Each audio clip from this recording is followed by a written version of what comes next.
Hello students, मैं Ratnesh sir आज आपको क्लास 5 एसटीएसटी से रिलेटेड चैप्टर नंबर 15 जो कि नेचुरल रिसोर्सेज से संबंधित है उसका अध्ययन करेंगे। आपको पढ़ाऊंगा। इस चैप्टर में मुख्य रूप से प्राकृतिक संसाधन यानी नेचुरल रिसोर्सेज क्या होते हैं इस पर हम लोग चर्चा करेंगे। साथ ही साथ नेचुरल रिसोर्सेज को कितने भागों में बांटा गया है यानी क्लासिफिकेशन ऑफ नेचुरल रिसोर्सेज, इसके बारे में चर्चा करेंगे। और सबसे लास्ट में हम लोग देखेंगे कि इस प्राकृतिक संसाधन को, प्राकृतिक स्रोत को कैसे हम लोग संरक्षित करें, कैसे इसको बचाया जाए ताकि हमारी आने वाली पीढ़ी इसका उपयोग सही ढंग से कर सके। तो सबसे पहले हम लोग देखें कि नेचुरल रिसोर्सेज आखिर है क्या, प्राकृतिक संसाधन आखिर है क्या। तो इसके चैप्टर में हम लोग को कई सारे वर्ड ऐसे आ रहे हैं जिसमें से 2-4 वर्ड हमने यहाँ पर आपको बताया, जैसे ह्यूमन मीन्स मानव, रिसोर्सेज मीन्स संसाधन, इंपॉर्टेंस मीन्स महत्व, पॉपुलेशन मीन्स जनसंख्या। ये सब बेसिक नॉलेज है, आपको मालूम भी होना चाहिए।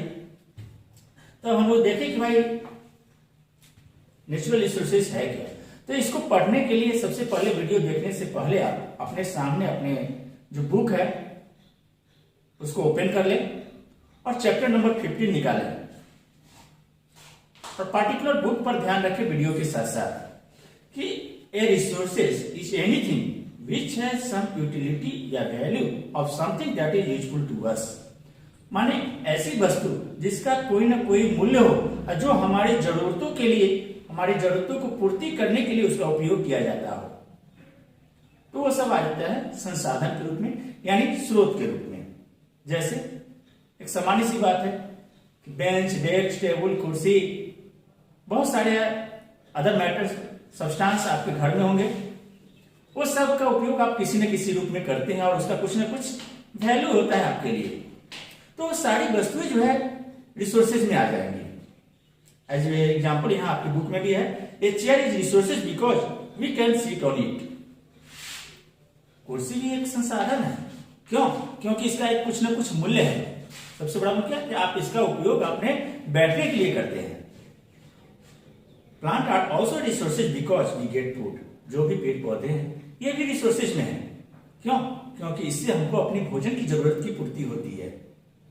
ए resources can be categorised as natural resources and man made resources. अब जो भी संसाधन है इसको हम लोग मुख्य रूप से 2 भागों में रखते हैं। एक जो प्रकृति के द्वारा प्रदत्त है यानी गॉड थिंग, जो वस्तु भगवान हमको दिए हैं, और एक हम मानव अपनी जरूरतों के लिए प्रकृति में जो वस्तुएं हैं उसके द्वारा या अन्य संसाधनों का उपयोग करते हुए अपनी जरूरत को फुलफिल करने के लिए उसका मॉडिफिकेशन करते हैं, तो वह मैनमेड रिसोर्सेज में आ जाएगा। जैसे आपका नेचुरल रिसोर्सेज में पेड़ पौधे आ गए, सोलर एनर्जी आ गए, एयर आ गए। लेकिन मैनमेड थिंग में आ जाएंगे आपके टेबल, कुर्सी, बेंच, डेस्क, प्लास्टिक, जो आप अपनी जरूरतों के हिसाब से इसका उपयोग करते हैं। Natural resources are those resources which are present in the environment naturally and are useful to us. पहले ही बता दिए कि नेचुरल रिसोर्सेज वैसा रिसोर्सेज है जो कि इस एनवायरनमेंट में पहले से ही प्रेजेंट है, हम और आप नहीं लाए। People do not make natural resources यानी हम और आप उसको नहीं बनाए हैं, वो सारे नेचुरल रिसोर्सेज में काउंट होते हैं। The water in our bottle, petrol in our car, air that we breathe and the fruits that we eat are all natural resources. यानी जो भी वस्तुएं आपको भगवान के द्वारा दिए हुए महसूस हो रहा है कि ये फल किसने बनाया, तो गॉड ने, हम आप नहीं बनाए, तो ये नेचुरल रिसोर्सेज में आ जाएंगे। पानी कौन दे रहा है? प्रकृति दे रही है, भगवान दे रहे हैं, तो ये नेचुरल रिसोर्सेज में आ जाएंगे। Many of them are essential for our survival with other are used to fulfil our need. यानी ये सारे संसाधन जो है जरूरत के हिसाब से इसका उपयोग हम लोग करते हैं, यानी use for fulfilling our needs, जो हमारी जरूरतों को पूरा करता है। ये सारे के सारे वस्तुएं संसाधन के रूप में काउंट होती है। Manmade resources are those resources which do not occur naturally, यानी मैनमेड रिसोर्सेज वह रिसोर्सेज है जो कि नेचुरली इस इन्वायरमेंट में नहीं है। और इसको कौन बनाया? तो हमने बनाया, मैन आदमी ने इस वस्तु को तैयार किया। जैसे कि आपका प्लास्टिक, घर, आप खाने में उपयोग करते हैं, बटर, चीज, ये सब मैनमेड रिसोर्सेज में आ जाएंगे, क्योंकि प्रकृति। उसके बाद आगे देखें हम लोग, अपने पेज को उलटिएगा, पेज नंबर नेक्स्ट आप देख लीजिए 92। उसमें आपको यहाँ पर क्लासिफिकेशन करके बताया गया है कि जो भी नेचुरल रिसोर्सेज है वह कितने तरह के हैं। तो वह है 2 तरह के। एक आपका आ जाता है रिन्यूएबल रिसोर्सेज और दूसरा आता है नॉन रिन्यूएबल रिसोर्सेज, यानी कि वैसा रिसोर्सेज जिसका दोबारा उपयोग आप कर लेते हो, वैसे रिसोर्सेज जिसका आप दोबारा उपयोग करते हो। बहुत सारी ऐसी वस्तुएं इस पृथ्वी पर जिसका उपयोग आप कई बार करते हो, तो वो आ जाता है रिन्यूएबल रिसोर्सेज। और एक नॉन रिन्यूएबल रिसोर्सेज, यानी जिसका आप दोबारा उपयोग नहीं कर पाते हो। तो आप देखें renewable resources, renewable resources are those resources which get renewed या replaced quickly.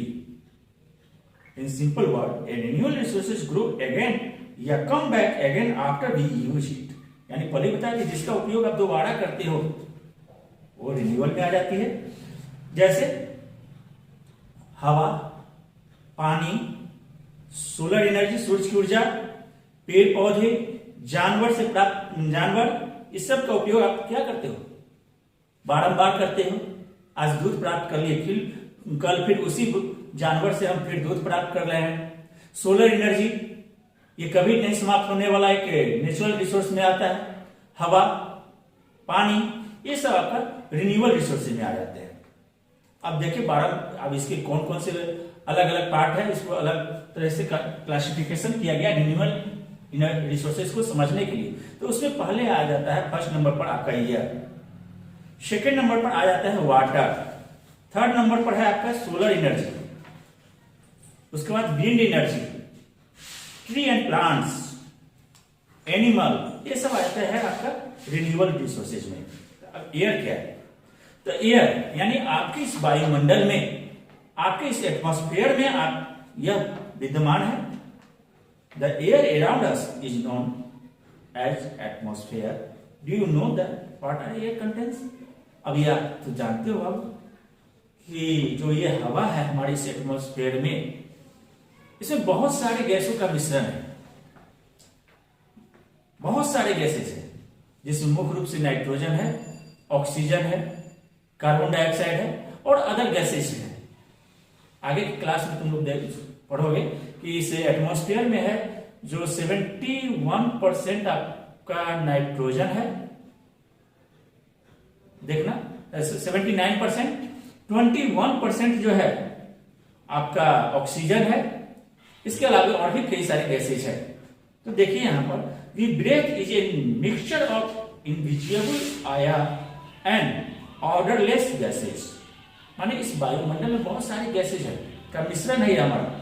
इसमें से हम लोग जो श्वसन क्रिया में इसका इस्तेमाल करते हैं उसमें मुख्य रूप से जो कंपोज है पहले बता दिए 78% नाइट्रोजन। तो प्रकृति ने हमको इस तरह से तैयार किया है कि इस वायुमंडल में जो विभिन्न गैसों के मिश्रण है उसमें से सिर्फ हम लोग ऑक्सीजन को ग्रहण कर पाते हैं। तो अदर गैसेज में आपको बताया कि जेनॉन है, carbon dioxide, hydrogen, organ, neon, helium और क्रिप्टन्स आते हैं। यानी 78% नाइट्रोजन, 21% ऑक्सीजन, 1% में इंक्लूडिंग जितने भी गैसेस के नाम आपको याद होंगे वो सारे के सारे इसमें शामिल हो जाते हैं। Air also contain a variable amount of water vapour, और इस हवा में जो है एक बृहत मात्रा में जो है वाटर वेपर है, यानी जलवाष्प मिश्रित है। अगर ये जलवाष्प मिश्रित न रहे तो हम लोग को श्वसन क्रिया में दिक्कत आ जाएगी। खास करके तुम लोग जो है मई जून के महीने में गर्म तेज हवा चलती है तो क्या हो जाता है, उसके कारण वायुमंडल में मॉइस्चर की मात्रा कम जाती है, जिसके कारण जब आप श्वसन क्रिया करते हो तो आपको सांस लेने में दिक्कतें आती है। ये ध्यान देना उसको। हो सकता है कभी कभी उसके कारण अत्यधिक गर्मी के कारण जो मॉइस्चर इस एयर एटमॉस्फेयर में नहीं है, जिसके कारण आप सांस जब लेते हो तो आपकी नाकों से ब्लीडिंग हो जाती है, इससे कुछ प्रॉब्लम। तो ये मॉइस्चर जो है हमारे श्वसन क्रिया को आसान बनाती है। यानी इस तरह से हम कह सकते हैं कि जो भी नेचुरल रिसोर्सेज है उसके बिना हम अपने जीवन की कल्पना भी नहीं कर सकते हैं। Human and animal take up oxygen for the air and give out carbon dioxide. ये तो आप जान रहे हो, क्लास 1 से ही आपको बताया गया होगा कि इस पृथ्वी पर जो भी लिविंग बींग्स हैं वो कौन सी गैसेस लेते हैं और कौन सी गैसेस ब्रेथ आउट करते हैं। तो हम लोग ऑक्सीजन लेते हैं और कार्बन डाइऑक्साइड का उत्सर्जन करते हैं। The cell in our body, हमारे शरीर की जो कोशिकाएं हैं वह ऑक्सीजन की उपलब्धता, ऑक्सीजन की उपस्थिति में वह कार्य संपन्न करती है। यानी हमारी जो कोशिका है उनको कार्य करने के लिए कौन सी गैसेस चाहिए, तो oxygen. On the other hand plant take carbon dioxide from the air and use to prepare their foods. यानी जो भी पौधे हैं वह वातावरण से कार्बन डाइऑक्साइड को ग्रहण किए और उस कार्बन डाइऑक्साइड की मदद से वह सूर्य प्रकाश की, सनलाइट की उपस्थिति में वो भोजन बनाते हैं, भोजन को तैयार करते हैं। Prepare their food, this process is by which the plant prepare their food is known as photosynthesis. याद रखना, ये हमेशा पूछा जाता है कि what do you mean by photosynthesis, प्रकाश संश्लेषण प्रक्रिया क्या है। तो प्रकाश संश्लेषण प्रक्रिया एक ऐसा सिस्टम है जिसमें कार्बन डाइऑक्साइड की उपस्थिति में जो प्लांट है वो अपना फूड तैयार करते हैं सनलाइट के प्रेजेंटेशन में। तो ये प्रोसेस कहलाता है फोटोसिंथेसिस यानी प्रकाश संश्लेषण। अब जो है कि even we use oxygen, it get replaced in the atmosphere due to plant, hence it is a renewable resources. अब इस तरह से हमारी जो वायु है, अब इस प्रकाश संश्लेषण के क्रम में पौधे की कौन सी गैस को बाहर क्यों निकाले, तो ऑक्सीजन गैस को, यानी कार्बन डाइऑक्साइड को ऑब्जर्व किए, प्रकाश की उपस्थिति में, सनलाइट की उपस्थिति में भोजन तैयार हुआ और इस क्रम में जो है ऑक्सीजन को वह रिलीज कर देते हैं। तो इस तरह से इस वायुमंडल में हमारी ऑक्सीजन की विद्यमानता बरकरार रह जाती है। तो इस तरह से कह सकते हैं कि यह एक नेचुरल रिसोर्सेज में काउंट होगा। अब हम लोग देखें वाटर, वाटर के बारे में पढ़ें कि water is the building block of all life on our planet. माने इस ग्रह पर जो पानी जो है, water is the building block of all life, माने जो भी जीव है इस प्लानेट पे, जो भी जीव है सबके लिए पानी बहुत ही आवश्यक है। वाटर कवर, यह हमारे पूरे पृथ्वी का 70% सरफेस को कवर किए हुए है। सिर्फ 3% ऐसे पार्ट्स हैं जिसका उपयोग हम लिविंग बीइंग्स कर रहे हैं, यानी 70% पानी है, मात्र 3% भाग पर हम लोग रह रहे हैं। और अदर पार्ट्स जो होता है आपको ग्लेशियर के रूप में, माउंटेन के रूप में, ये सब शामिल होते हैं। There are many way in which we use our water, we use water for. अब पानी का उपयोग आप किस क्षेत्र में करते हो, तो बहुत सारे ऐसे क्षेत्र हैं जिसमें आप पानी का उपयोग करते हो, ड्रिंकिंग के लिए, वॉशिंग के लिए, क्लीनिंग के लिए, कुकिंग, ग्रोइंग क्रॉप्स एक्सेट्रा। माने बहुत सारे ऐसे क्षेत्र हैं जिसमें आप पानी का उपयोग करते हो। What is very valuable natural, इस तरह से हम कह सकते हैं कि पानी जो है बहुत ही मूल्यवान प्राकृतिक स्रोत है, प्राकृतिक संसाधन है। The total amount of water present today is the same as it was billions of years ago. करोड़ों वर्ष से इस पृथ्वी पर पानी की उपलब्धता है। This is the because water is continuously recycled, और यह जो निरंतर एक चक्र है जो चलते रहती है, जिसे हम लोग वाटर साइकिल के रूप में जानते हैं। यानी क्या होता है कि पृथ्वी पर जो नदी है, झील है, तालाब है, समुद्र है, अत्यधिक गर्मी से, सोलर एनर्जी से, सूर्य की हीट से ये इवेपोरेट होती है, पानी इवेपोरेट होकर के ऊपर जाती है। वहां के तापमान के कारण कंडेंसेशन प्रोसेस होता है, कंडेंसेशन के कारण बादल का निर्माण होता है, और ये बादल फिर टेम्परेचर में बदलाव के कारण पुनः जो बहुत ही टिनी पार्टिकल्स होते हैं वाटर वेपर के, वो मिलकर के कंडेंसेशन के क्रम में क्लाउड्स का निर्माण करते हैं। और जब टेम्परेचर वहां बढ़ जाता है तो ये क्लाउड्स जो वाटर वेपर का ही एक रूप है, वो नीचे की ओर ड्रॉप आउट होता है, यानी पानी बढ़कर के फिर नीचे आ जाती है धरती पे। तो ये प्रक्रिया निरंतर चलती रहती है, जिसे हम लोग वाटर साइकिल के रूप में जानते हैं। तो इस तरह से कह सकते हैं कि वाटर भी एक रिन्यूएबल रिसोर्सेज है। उसके बाद देख लें कि man has been populating this natural resources since ages. अब हम मानव क्या कर रहे हैं, इस प्राकृतिक स्रोत जो है उसको दूषित करते जा रहे हैं। माने बहुत सारे ऐसे प्रक्रिया है जिसमें आप इसका उपयोग करते हो और वो गंदे जल जो है वहां से निकलती है। People polluted water bodies by throwing waste material, not only this waste from industry, माने इंडस्ट्री से निकलने वाले अपशिष्ट पदार्थ, कूड़ा कचरा, ये सब जो है हमारे इस पानी को प्रदूषित कर देती है। Rural area people wash their cloth, ग्रामीण क्षेत्रों में भी हम लोग भी पानी को दूषित कर रहे हैं, खास करके कपड़े धो करके, या बहुत सारे ऐसे उपयोग है।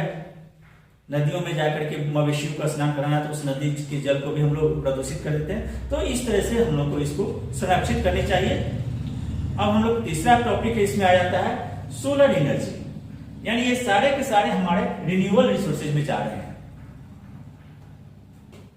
सोलर एनर्जी है क्या, यानी सूर्य से जो ऊर्जा हम लोग को डायरेक्टली इस पृथ्वी पर आ रही है, the energy which come directly from the sun is known as solar energy.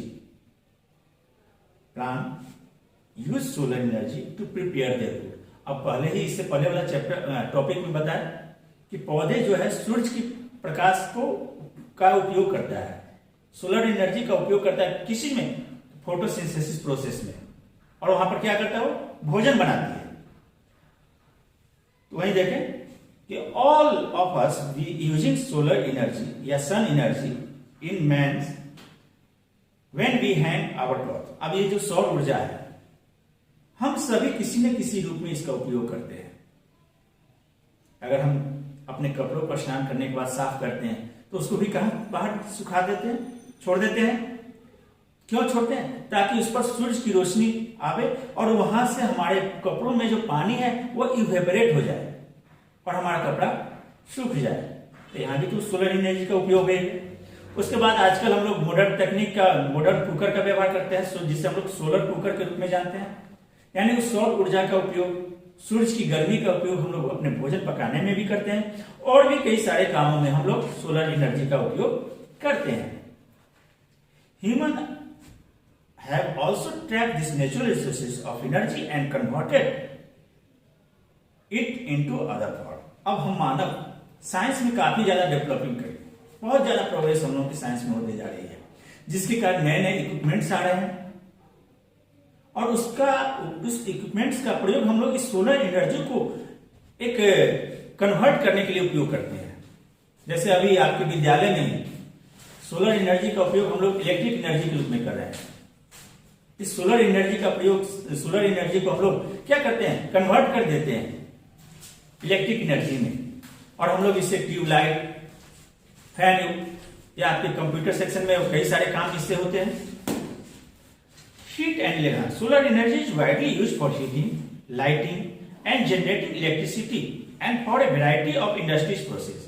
यानी आजकल हमारे सोलर एनर्जी का प्रयोग कई क्षेत्रों में हो रहा है, खास करके औद्योगिक क्षेत्रों में भी इसका प्रयोग बहुत ज्यादा होने लगा है।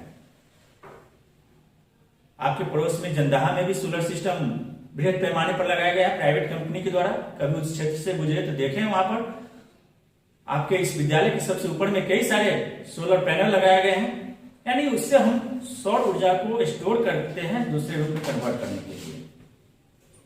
अब चलते हैं विंड एनर्जी, यानी पवन ऊर्जा। We already know that wind refer to moving air. अब विंड, वायु क्या है? तो हवा जब मूव करती है एक क्षेत्र से दूसरे क्षेत्र की ओर, तो उसे हम लोग विंड के रूप में कहते हैं। Since a very long time the energy of the wind has been trapped up and used for pumping water for irrigation, grinding grains, as well as the navigate boats। अब इस विंड एनर्जी का प्रयोग प्राचीन काल से हम लोग कृषि के क्षेत्र में खास करके सिंचाई के लिए करते थे, अभी भी करते हैं।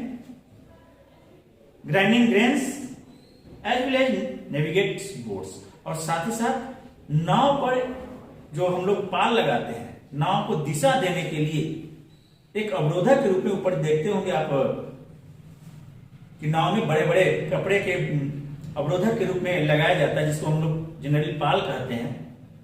तो इससे क्या होता है कि नाव जो है आगे की ओर गमन करती है। Farmer have been using wind energy to pump water. अब किसान अपने क्षेत्रों में खासकर सिंचाई के लिए विंड एनर्जी का प्रयोग पंपिंग में करते हैं, पंप में, जिसे हम लोग विंड मिल के रूप में जानते हैं। Today wind energy is harvested by the modern wind turbines to generate electricity. आजकल बृहद पैमाने पर हम लोग इस पवन ऊर्जा का उपयोग विंड मिल के द्वारा इलेक्ट्रिसिटी को उनके प्रोडक्शन में करते हैं। तो इस तरह हम कह सकते हैं कि wind energy is the converted into electrical energy, यानी ज्यादातर हम लोग विंड एनर्जी का प्रयोग इलेक्ट्रिकल एनर्जी में करते हैं। Wind arise because of even heating on the earth surface by the sun. यह हवा गमन करती कैसे, हवा उठती कैसे है? तो इसका मुख्य कारण सूर्य की गर्मी है। जिस क्षेत्र में सूर्य की गर्मी अत्यधिक होती है तो वहां की जो वायु है वह गर्म होकर के ऊपर की उठती है। साइंस में सर आपको बताया होंगे कि कोई भी वस्तु जो है जब हल्की होती, खासकर गैसेज, तो भारी गैस नीचे की ओर रहता है और हल्की गैस ऊपर की ओर। तो जैसे ही हवा सूर्य के प्रकाश की उपस्थिति में उसकी गर्मी से गर्म होती है तो वह ऊपर की ओर उठती है, और इस एरिया को फुलफिल करने के लिए जैसे यह ऊपर की ओर उठी तो उस क्षेत्र में लो प्रेशर एरिया बना। तो दूसरे क्षेत्र में जो हाई प्रेशर एरिया है, तो हवा जो होती है हाई प्रेशर से लो प्रेशर की ओर गमन करती है, उच्च दबाव से निम्न दबाव की ओर।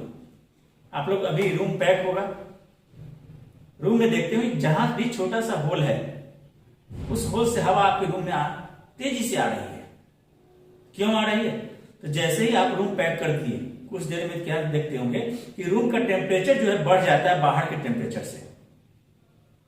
तो रूम का टेम्परेचर बढ़ गया यानी गर्मी हो, तो गर्म होने के कारण हवा क्या हो गई, ऊपर की उठी।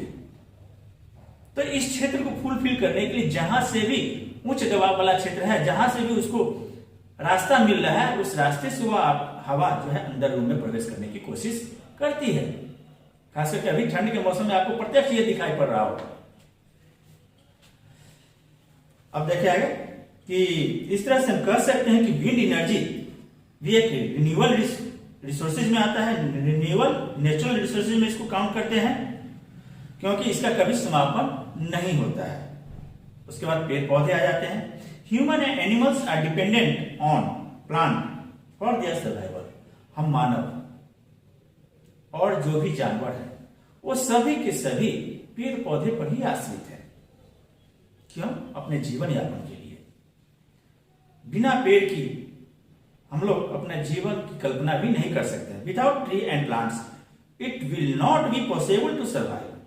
यह असंभव ही है कि बिना पेड़ पौधे हम अपने जीवन की कल्पना कर सकते, क्योंकि हम लोगों को जो भी फूड चाहिए, जो भी भोजन चाहिए, वो कहां से प्राप्त होते हैं? पेड़ पौधे से। Hence, plant are an important natural, इस तरह से कह सकते हैं कि पेड़ पौधे सबसे महत्वपूर्ण नेचुरल रिसोर्सेज में आते हैं। Plant have ability to produce oxygen. तो सबसे पहला चीज क्या हुआ कि प्लांट हमारे लिए ऑक्सीजन दे रहे हैं, और इस ऑक्सीजन का हम जो जीव जगत है, मानव और जानवर, इसका उपयोग हम लोग उपयोग ब्रीथिंग सिस्टम में करते हैं, यानी श्वसन क्रिया में करते हैं। Plant provide us with food. पेड़ पौधे हमें भोजन भी देते हैं। नॉट ओनली ह्यूमन, सिर्फ ये जानवरों सॉरी मानव के लिए ही ये भोजन नहीं देते, बल्कि but herbivorous also depend on plant for food. जो भी शाकाहारी जीव है वो तो पूर्ण रूप से इसी पर डिपेंड है। All fruits and vegetables come from plant. जितने भी आप लोग साग सब्जी फल फूल का व्यवहार करते हैं वो सब के सब कहां से प्राप्त होते हैं? पेड़ों से ही प्राप्त होते हैं।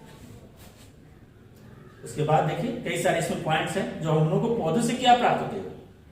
आपके घर के जो फर्नीचर है वो भी तो पेड़ पौधे से प्राप्त हो रहे हैं। Tree provide us with the timber, यानी पौधे जो हैं उनको लकड़ियां प्रदान करती हैं जिससे हम लोग फर्नीचर बनाते हैं।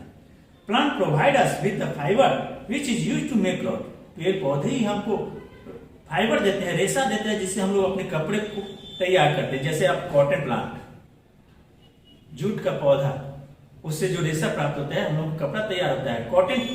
उसके बाद आ जाता है कॉटन प्लांट हुआ, उसके बाद और भी कई सारे जैसे कोकून, वो भी तो सर्वाइव करते हैं आपके प्लांट पर ही। सब प्लांट है मेडिसिनल प्रॉपर्टीज, कुछ ऐसे भी पौधे हैं जिसमें औषधीय गुण होते हैं। जैसे आपके घरों में होगा आंवला का पौधा, मिंट, उसके बाद आप बहुत सारे ऐसे पौधे हैं। Many medicine are divided from plant, माने बहुत सारे ऐसे पौधे हैं जिससे आपको जिसका उपयोग आप लोग मेडिसिन में करते हो। आपके घरों पर अभी अपराजिता का पौधा होगा, उसके फूलों का व्यवहार, उसके पत्तियों का व्यवहार करते हैं। लेमन ग्रास है, उसके बाद आंवला आपको बता दिए, मिंट बता दिए, बहुत सारे ऐसे पौधे हैं जिसका प्रयोग आप मेडिसिन के रूप में करते हैं। तो कुछ ऐसे भी पौधे हैं जिसका प्रयोग हम लोग उस रबड़ का प्रोडक्शन करते हैं। उस पौधे से आसानी से रबड़ तैयार करते हैं, जिसका उपयोग हम लोग गाड़ियों में करते हैं, टायर के रूप में उसको रबड़ का उपयोग करते हैं। या आपके घरों में फैशनेबल वर्क के लिए किया जाता है, आपके जूते वगैरह के लिए उसका उपयोग किया जाता है। तो दूसरी तरफ भी एक और पॉइंट आ जाता है कि plant provide shelter to animal, यानी पौधे जो है हमारे जानवरों के लिए आवास का भी, छाया का भी माने प्रोवाइड करता है, प्रदान करता है।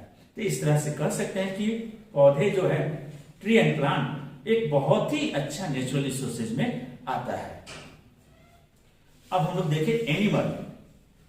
Animal are an important natural resources, जानवर भी एक बहुत ही महत्वपूर्ण प्राकृतिक स्रोत है। सिर्फ ये मानव समुदाय के लिए नहीं, लेकिन plant also depend on them, पेड़ पौधे के लिए, क्योंकि पेड़ पौधे भी तो इस पर डिपेंड है। लेट अस सी द सम, तो क्या है कुछ ऐसे बेनिफिट्स हम बता रहे हैं जो हमको इस जानवर से प्राप्त हो रही है। तो पहला बेनिफिट क्या है भाई? सबसे पहले जानवर के द्वारा से हमको भोजन की प्राप्ति होती है। Animals provide us food.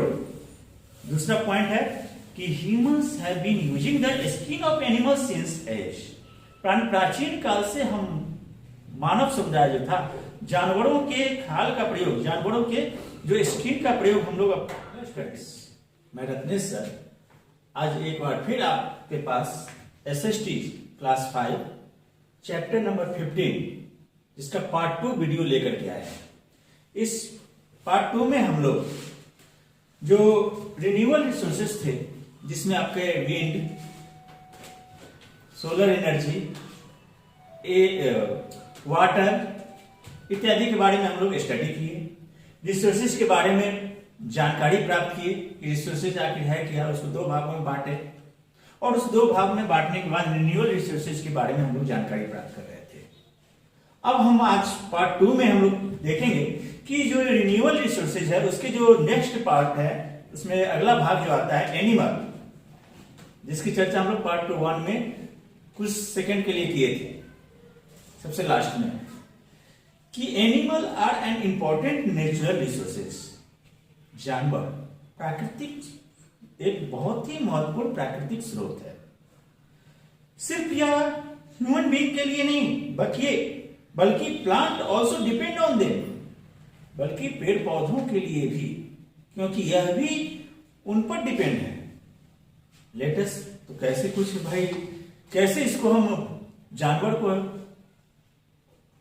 हम लोग नेचुरल रिसोर्सेज खास करके रिन्यूएबल रिसोर्सेज में शामिल करते हैं, तो उसके कुछ ना कुछ बेनिफिट्स होंगे, उससे कुछ हम लोग फायदा उठाते होंगे। इसलिए तो देखिए पहला पॉइंट क्या आता है कि एनिमल प्रोवाइड अस फूड। इसकी चर्चा हम लोग फर्स्ट वीडियो में देखे कि इससे हमको भोजन की प्राप्ति होती है। जानवर हमें भोजन देती है। क्या भोजन भाई? तो इसका मीट भी प्राप्त करते हैं, मिल्क भी प्राप्त करते हैं। Human have been using the skin of animal since age. काफी पहले से मानव इन जानवरों के खाल यानी स्किन का प्रयोग करते थे, खास करके कपड़े बनाने में। Early man used to it make their cloth and shelter. पहले के व्यक्ति जो थे, हमारे पूर्वज आदि मानव, इन जानवरों के खालों का प्रयोग कपड़ों के लिए, साथ ही साथ शेल्टर छाया के लिए भी करते थे। Today the skin we are used for making leathers bag. आजकल हम लोग इन जानवरों के खालों का प्रयोग, स्किन का प्रयोग विभिन्न तरह के लेदर बैग बनाने में करते हैं। बेल्ट बनाने में, जो बेल्ट आप लोग पहनते हैं वो भी लेदर के होते हैं, लेकिन ज्यादातर भी रैक्सीन आता है। एक प्राकृतिक वह स्रोत नहीं है रैक्सीन, वह मैनमेड थिंग है, लेकिन लेदर के बेल्ट भी आते हैं। Some insects help plant in pollination. Pollination is a process by which pollen of one flower are transferred to another flower. कुछ ऐसे कीड़े हैं जो कि पॉलिनेशन क्रिया में, निषेचन क्रिया में भाग लेते हैं और एक पौधे के फूल से पराग को लेकर के दूसरे पौधे के फूलों तक उसको पहुंचाने का काम करते हैं। तो यानी एक पॉइंट यहां पर आपका आ जाता है, पॉलिनेशन है क्या? तो pollination is a process by which pollen of one flower are transferred to another flower. This help the plant to reproduce. हमारे अब इस पॉलिनेशन क्रिया के द्वारा, तो पॉलिनेशन क्रिया में भाग कौन लिया? तो बहुत सारे ऐसे इंसेक्ट है, कीड़े मकोड़े हैं जो इस क्रिया में भाग लेते हैं, जिसमें सबसे पहले आपका बटरफ्लाई, तितली आती है, उसके बाद भौरे आते हैं, बी, ये सब पॉलिनेशन में सपोर्ट करते हैं। Since plant cannot move themselves, क्यों? क्योंकि पौधे तो एक जगह से दूसरी जगह मूव नहीं करते हैं, तो उनमें निषेचन क्रिया होगी कैसे? तो ये मदद उनको पहुंचाते हैं। उसके बाद हम लोग देखें तो इस तरह से हम कह सकते हैं कि ये भी हमारे रिन्यूअल रिसोर्सेज में आते हैं। Animal are renewal resources because they are capable for reproducing. अब नेक्स्ट रिसोर्सेज हमारा क्या है भाई? तो रिन्यूअल देख चुके हैं, अब आते हैं हम लोग नॉन रिन्यूअल रिसोर्सेज के बारे में जानकारी देते हैं। यानी वैसा स्रोत, वैसे संसाधन जिसका दोबारा उपयोग हम लोग नहीं करते हैं। तो देखिए नॉन रिन्यूअल रिसोर्सेज में, non renewal resources are those resources which one exist can not be replaced. यानी वैसा स्रोत जिसका दोबारा उपयोग हम लोग नहीं करें। In other words, they can not B renewed, या their renewal can be taken thousands of years, which will be of no use to us. माने जिसका प्रयोग एक बार कर लिए, हजारों वर्षों के बाद भी आप उसका उपयोग वो रिन्यूअल्स में कन्वर्ट हो जाए। जैसे प्लास्टिक नॉन रिन्यूअल रिसोर्सेज में आते हैं। अब ये प्लास्टिक जो है एक बार बना लेने के बाद यह रिन्यूअल नहीं हो पाता है, इसके रिन्यूअल होने में हजारों वर्ष लग जाते हैं। जब आप 8-9 में आइएगा तो आपका टाइम टेबल बताया गया है कि जैसे लोहा हुआ, आयरन, कितने दिनों के बाद यह माने उसको परिशोधित हो जाता है, माने वह कन्वर्ट हो जाता है अपने नए रूप में। प्लास्टिक हो गया, एल्युमिनियम हुआ, लकड़ी है, तो सबका अलग अलग टाइम पीरियड होते हैं। Which will be no use to us, these resources have a limited availability. और जो भी नॉन रिन्यूअल रिसोर्सेज में होगा उसकी एक लिमिटेड पीरियड होती है, एक समय का निर्धारण होता है, उस दरमियान ही आप उसका उपयोग कर सकते हैं। Same reason they are also known as stock resources. जैसे fossil fuel are non renewal resources. जैसे अब हमारा फॉसिल फ्यूल हुआ, ये नॉन रिन्यूअल रिसोर्सेज में आते हैं। फॉसिल फ्यूल में कौन आता है? तो कोयला, खनिज तेल, नेचुरल गैस, ये सब हमारे फॉसिल फ्यूल में, यानी जीवाश्म ईंधन जिसको कहते हैं। यानी हम आप इसको तैयार नहीं किए, तो ये नेचुरल रिसोर्सेज हैं, लेकिन नेचुरल रिसोर्सेज में ही नॉन रिन्यूएबल है। दोबारा ये एक बार पेट्रोल आपकी गाड़ी में आ गए, आप उसका उपयोग किए, दोबारा ये पेट्रोल अब संभव नहीं है, क्योंकि इसके जो रिन्यूअल होने में लाखों करोड़ों वर्ष लग जाते हैं। ये बहुत सारी प्रोसेस है, हम आप इसको रिन्यूअल नहीं कर पाते हैं। प्रकृति के द्वारा ये बन करके तैयार होती है। बहुत सारे इसमें प्रोसेस है। कोल है, माने पेड़ पौधे जो है हमारे धरती के नीचे दबे, हजारों लाखों वर्षों के उपरांत ये कोयले में कन्वर्ट हो गए, जिसका उपयोग हमने किया, तो आज न कल वो रिसोर्सेज क्या होगा? समाप्त हो जाएगा। पेट्रोल समाप्त हो जाएंगे, यानी खनिज मिनरल ऑयल जो है समाप्त हो जाएंगे। Fossil fuel are fuel which are formed when dead plants and animal get buried under the earth surface। और ये फॉसिल फ्यूल बनता कैसे है? तो देखिए, कोई भी पेड़ पौधे हो या जीव हो, वह मरने के उपरांत dead plant and animal gate buried under the earth surface, वह पृथ्वी के नीचे दफन हो जाता है। दफन होने के फलस्वरूप काफी वर्षों के उपरांत जब उसको गर्मी लगती है या अत्यधिक प्रेशर होता है, they convert into fossil fuel, तो वह जीवाश्म ईंधन में कन्वर्ट हो जाती है। मन बहुत सारे इस प्रोसेस है। They get converted into fossil fuel. Just imagine coal, petroleum, and natural gas that we are using today are formed plant and animal that died millions of years. आज हम लोग खनिज तेल के रूप में जिसका प्रयोग हम लोग पेट्रोल के रूप में करते हैं, डीजल के रूप में करते हैं, मिट्टी तेल के रूप में करते हैं, यह 1-2 वर्षों के में नहीं बन पाता है। जब कोई पेड़ पौधे जीव जंतु मरते हैं, मरने के उपरांत लाखों करोड़ों वर्षों के उपरांत यह फॉसिल फ्यूल में कन्वर्ट होते हैं। तो इस तरह से फॉसिल फ्यूल जो हुआ नॉन रिन्यूएबल रिसोर्सेज में आता है। It is important to conserve non renewable resources. अब ये हमारे लिए बहुत ही महत्वपूर्ण बन जाता है कि ये जो नॉन रिन्यूएबल रिसोर्सेज में आया, जो फॉसिल फ्यूल आता है, इसको हम लोग कंजर्व करें, इसको संरक्षित करें, because it we use them too quickly they will get exhaust. जितनी तेजी से हम इसका उपयोग करते जा रहे हैं उतने ही ये समाप्त होते जा रहे हैं, और एक समय ऐसी आएगी कि ये पूर्ण रूप से इस पृथ्वी पर समाप्त हो जाएंगे। तब हमको किसी न किसी ऐसे रिन्यूएबल रिसोर्सेज को जाना पड़ेगा, यानी सोलर एनर्जी की तरफ हमको जाना पड़ेगा, विंड एनर्जी की तरफ जाना पड़ेगा, जिसमें अभी काफी लंबे समय इसमें प्रोग्रेस में आने में लग सकते हैं। अगला नॉन रिन्यूएबल रिसोर्स में देखें coal. Coal is the world most abundant fossil fuel। यह अब विश्व का सबसे ज्यादा प्रतिबंधित फॉसिल फ्यूल में आता है। क्यों? क्योंकि आज न कल ये समाप्त होने जा रहा है, समाप्ति के कगार पर पहुंच चुका है ये। When it burn, it generate heat। जैसे इस कोयले को जलाते हैं तो क्या निकलता है आपको? ऊर्जा निकलती है हीट के रूप में, और लाइट एनर्जी के रूप में एनर्जी देती है। This fossil fuel is used to iron and steel. इसका सबसे ज्यादा व्यवहार हम लोग लोहा और स्टील उद्योग में करते हैं, जहां पर इसके द्वारा electricity which we obtain from coal. अब बहुत सारे ऐसे थर्मल पावर भी हमने बैठा दिए जहां पर इस कोयले की मदद से बिजली का प्रोडक्शन होता है, थर्मल पावर जिसको कहते हैं। यानी कोयले के द्वारा पानी को हीट किया जाता है, बड़े बड़े टरबाइन में पानी को रख करके उसको हीट किया जाता है, वहां से वेपर निकलती है, वेपर से ही जनरेटर को चलाते हैं हम लोग। अब हम लोग नेक्स्ट देखें पेट्रोलियम। सबसे इंपॉर्टेंट में आता है, जो कि हमारा नॉन रिन्यूएबल रिसोर्सेज में ही है। Petroleum also known as crude oil is another fossil fuel which is natural non renewable resources. Petroleum, जिसे हम लोग क्रूड ऑयल के रूप में भी जानते हैं, यह नॉन रिन्यूएबल रिसोर्सेज का बहुत महत्वपूर्ण एग्जाम्पल है। तो यहां हम लोग देखें कि कैसे फॉसिल फ्यूल का माने इस पेट्रोलियम का उपयोग करते हैं। Petroleum, when petroleum is distilled and processed, many products are formed।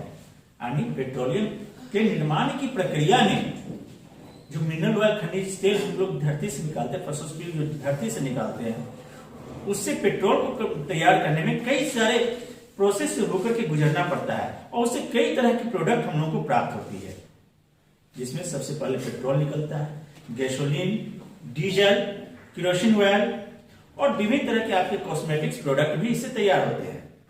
आप देखिएगा, जो भी आपके पास कॉस्मेटिक प्रोडक्ट है उस सब में लिखा हुआ रहेगा petroleum product. All plastic are made from petroleum. जितने भी प्लास्टिक आप देख रहे होंगे, ये सारा के सारा प्लास्टिक जो है हमारा पेट्रोलियम प्रोडक्ट ही है। यानी पेट्रोल को परिशोधित करने के क्रम में, रिफाइन करने के क्रम में, ये सब हम लोग को उस मिनरल ऑयल से प्राप्त होती है। Fertiliser are also prepared using this fossil fuel. यानी इस जीवाश्म ईंधन से हम लोग उर्वरक भी बनाने का काम करते हैं। Crude oil is also the main ingredient in the production of synthetic rubber. अब इस क्रूड ऑयल से हम लोग सिंथेटिक रबर यानी कृत्रिम रबर का भी निर्माण करते हैं। यानी कि ये सारा का सारा प्रोसेस हमारे जो रिफाइनरी है वहां पर ये पेट्रोलियम क्रूड ऑयल से, उसके प्रोसेस फ्यूल से रिफाइन करने के क्रम में ये सारे मटेरियल हमको प्राप्त होते हैं। Petroleum is also use to industrial process.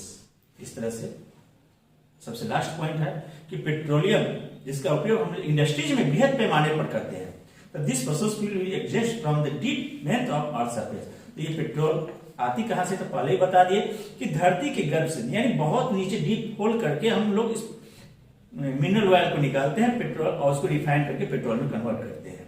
We obtain petroleum by the process of drilling. To find this crude oil, companies drill through the earth to deposit deep below the surface. After this, the oil is sent to refinery. In the refineries, it is cleaned and is converted into different fuel. अब चलते हैं, इसके बाद petroleum के बाद आता है हमारा natural gas. Natural gas is fossil fuel. यह भी एक प्राकृतिक ईंधन है, जीवाश्म ईंधन है। यह पेट्रोलियम डिपोजिट, जहां से हम पेट्रोल को निकालते हैं पृथ्वी के नीचे से गहरे होल करके अर्थ सरफेस में छेद करके, it must be lighter than the air, क्योंकि यह वायु से भी काफी हल्की होती है। Hence the crude which exist natural gas also come out with it. Natural gas provide heat and, माने जैसे इसको बाहर क्यों निकालते हैं तो ये स्वतः जल उठती है, तो इसको केमिकल प्रोसेस के द्वारा हम लोग इसको प्यूरिफाई करके हम लोग ईंधन के रूप में इसका इस्तेमाल करना शुरू कर देते हैं। इससे मुख्य रूप से ईंधन के रूप में करते थे, यानी इससे हीट निकलती है, इससे लाइट निकलती है। That is why it is good fuel for the domestic use, यानी इस तरह से इसका प्रयोग हम लोग घरेलू उपयोग में इसका प्रयोग हम लोग करते हैं। तो ये इससे कई सारे हैं, इससे इलेक्ट्रिसिटी भी तैयार होती है, खासकर फैक्ट्रियों में भी अब इसका उपयोग किया जा रहा है। इसी का परिशोधित रूप सीएनजी के रूप में आ रहा है, जिसका उपयोग हम लोग अपने अपने गाड़ियों में, 4 चक्के गाड़ियों में, वाहनों में करते हैं, 4 व्हीलर्स में। तो अब ये सारे जो नेचुरल रिसोर्सेज रिन्यूएबल और नॉन रिन्यूएबल है, तो इसको कैसे संरक्षित किया जाए। नॉन रिन्यूएबल तो आज न कल समाप्त हो ही रहे हैं, तो सबसे इंपॉर्टेंट हमारा है कि इसको कैसे हम लोग संरक्षित रखें, कैसे सुरक्षित रखें, ताकि हम लोग आने वाली पीढ़ी को कोई कठिनाई न हो। तो वो देखें, ग्रोइंग पॉपुलेशन, जैसे जैसे जनसंख्या बढ़ रही है, has put tremendous pressure on our planet. हमारी पृथ्वी पर दबाव धीरे धीरे बढ़ते जा रहा है। As our need grow we continue to exploit the natural resources. जैसे जैसे जनसंख्या बढ़ती जा रही है, हमारी जरूरतें बढ़ती जा रही है, और हम अपनी जरूरतों को पूर्ण करने के लिए इन प्राकृतिक संसाधनों पर डिपेंड है। एज ए रिजल्ट, तो इसका क्या नतीजा होगा? इसका नतीजा ये होगा रिसोर्सेज आर गेटिंग एडजस्ट। इसका नतीजा अंत में क्या हो जाएगी कि जो भी हमारा रिसोर्सेज है वह समाप्त हो जाएंगे। तो इस तरह से हमको उसको संरक्षित रखना है। अब नेक्स्ट पेज में देखिए, 98 पेज में, कि हैज बिकम लिमिटेड एंड, यानी जो भी हमारा नॉन रिन्यूएबल रिसोर्सेज है वो लिमिटेड है, माने एक निश्चित है। Has become limited and depleting faster than we can imagine. We are already running out on the fossil fuel, also tree are an renewable resources but we are cutting.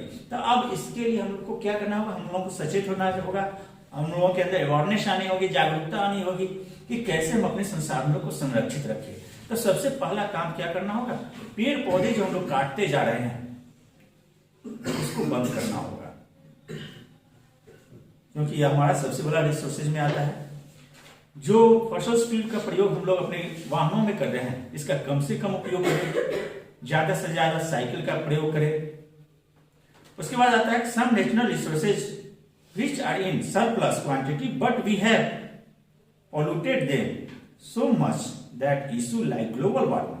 कुछ ऐसे renewable resources का प्रयोग हम लोग ज्यादा से ज्यादा करते जा रहे हैं, जिसके कारण उससे जो निकलने वाले पदार्थ है उससे हमारा वायु प्रदूषित हो रहा है।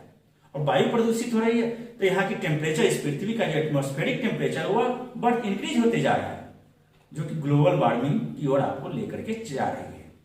तो इससे भी हमको लोगों को बचना है कि अगर पृथ्वी का टेम्परेचर बढ़ते जाएगा तो क्या होगा? हमारे जो ग्लेशियर्स है वो पिघल जाएंगे। तो इस तरह से एक बहुत बड़ा आपदा आ सकती है। उसके बाद है even water is being consumed much faster than it's replacing rate. Although water is a renewable resource, yet world supply to clean and fresh water is steadily decreasing। अब विश्व में कहते हो कि भाई 70% वाटर है, ठीक है, लेकिन सभी वाटर का उपयोग हम लोग तो नहीं करते हैं। मात्र 2 से 3% वाटर जो फ्रेश है और उसको भी हम लोग पोल्यूटेड कर रहे हैं। माने जो स्वच्छ जल है जिसका प्रयोग हम लोग कर रहे हैं वो काफी कम मात्रा में है, और उसको पोल्यूटेड करेंगे तो क्या होगा, आज न कल वो भी समाप्त हो जाएगा। तो animal are also renewable resources, however hunting, अब एनिमल तो रिन्यूएबल रिसोर्सेज में है भाई, लेकिन इसको भी तो हम आप समाप्त करते जा रहे हैं, शिकार करके, जानवरों को मार करके। तो इस सब तरीके से हम लोग कोशिश करें कि जो भी रिसोर्सेज हैं उसको कंजर्व करें, उसको संरक्षित करें। तो इस तरह से हम कह सकते हैं कि conservation of natural resources is mandatory, we should make more use of renewable resources like sun, wind and water. तो इस तरह से हम जो भी रिसोर्सेज है, खास करके रिन्यूएबल रिसोर्सेज जिसमें हवा, पानी और सूरज की जो हीट है, सोलर एनर्जी, इसका हम लोग ज्यादा से ज्यादा उपयोग करें, तभी हम आगे की ओर डेवलप भी करेंगे और अपने रिसोर्स को संरक्षित भी रखेंगे। तो इस तरह से ये हमारा चैप्टर यहीं तक रहा। इस चैप्टर से संबंधित जो भी आपके टॉपिक में क्वेश्चन आंसर आते हैं उसको सोल्व करेंगे। तो एक तरह से हम इसको जनरली कह दें कि रिसोर्सेज क्या है, इसके बारे में हमने आपको इसमें समझाया, ये कितने तरह के हैं ये आपको हमने बताया, और साथ ही साथ इस रिसोर्सेज को कैसे संरक्षित रखें ताकि हम अपने आने वाली पीढ़ी को आने वाली कष्टों से दूर रख सके। तो इस टॉपिक में इतना ही। नेक्स्ट वीडियो हम लोग नए चैप्टर के रूप में 16 लेकर के आएंगे। तब तक के लिए धन्यवाद।